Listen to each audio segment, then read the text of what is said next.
Come, O come, Emmanuel. Blessed Advent. Welcome into this season and to these video devotions that I, Pastor Brett, will be sharing with you each Wednesday during this season by email and on our site.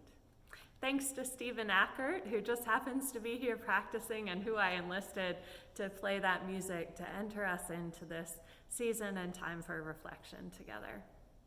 So how are you feeling this Advent? Things are great and awful, hard, and wonderful. It's great to have this time of celebration, to be able to be together with friends and family, and yet, as always, things are never perfect. They don't quite go as planned, like my camera angle there. Things are terrible and beautiful.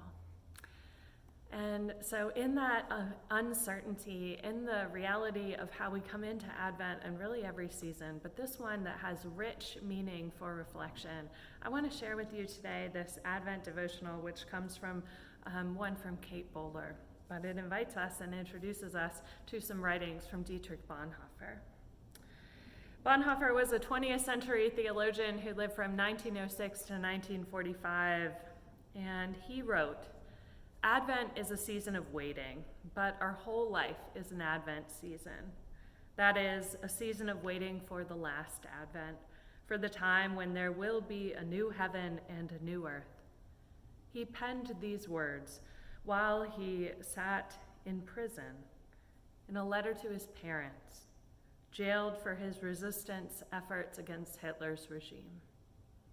What would you write to your parents? After receiving his doctorate in Berlin, Bonhoeffer attended African American churches in the U.S., where he began to consider the proper response to injustice, a curiosity that came to bear when he was confronted with the new rising Nazi regime in his home country of Germany. He was brave and an open opponent of Hitler's plans for racial persecution and euthanasia of helpless folks.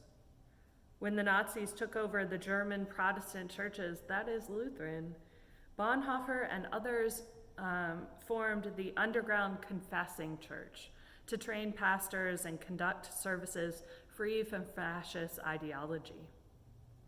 In the midst of this turmoil, he wrote The Cost of Discipleship, where he contrasts cheap grace, that is, grace without discipleship, without the cross, without Jesus Christ living incarnate, with a costly grace that requires contrition and submission to Jesus. Bonhoeffer was in the U.S. when the war broke out. His friends urged him to stay in safety, but he said, "I must live through this difficult period in our national history with the people of Germany. I have no right to participate in the reconstruction of Christian life in Germany after the war if I do not share the trials of this time with my people." Back in Germany, Bonhoeffer was recruited by the Military Intelligence Bureau, which contained cells of anti-Nazis. There, he helped the escape of Jews and served as a contact between the German resistance movement and the Western Allies. In 1943, he was arrested and imprisoned, first in a military prison, then a Gestapo cell, and then in Flossenburg concentration camp. While waiting for his trial and execution, Bonhoeffer wrote. He wrote a lot, and many of these letters were smuggled out of that prison, and we still have today.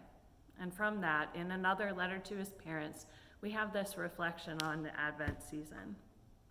Bonhoeffer wrote, "Celebrating Advent means being able to wait. Waiting is an art that our impatient age has forgotten. It wants to break open the ripe fruit when it has hardly finished planting it. For the greatest, most profound, tenderest things in the world, we must wait. It happens here not in a storm, but according to the divine laws of sprouting, growing, and becoming. And just when everything is bearing down on it to such an extent that we can scarcely withstand it, the Christmas message comes to tell us that all our ideas are wrong, and that what we take to be evil and dark really holds good and light because it comes from God. Our eyes are at fault, that is all. God is in the manger. Wealth is in poverty. Light is in darkness. Nourishment is in abandonment. No evil can befall us. Whatever any may do to us, they cannot but serve the God who is secretly revealed as love and rules the world and our lives. His letter to his parents continues, "We can and should also celebrate Christmas despite the ruins around us." I think of you as you now sit together with the children and all the Advent decorations, as in earlier years you did together with us.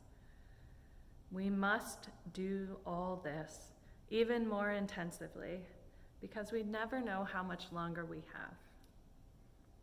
Bonhoeffer and his fellow resistors were executed in April 1945, just weeks before the end of the war.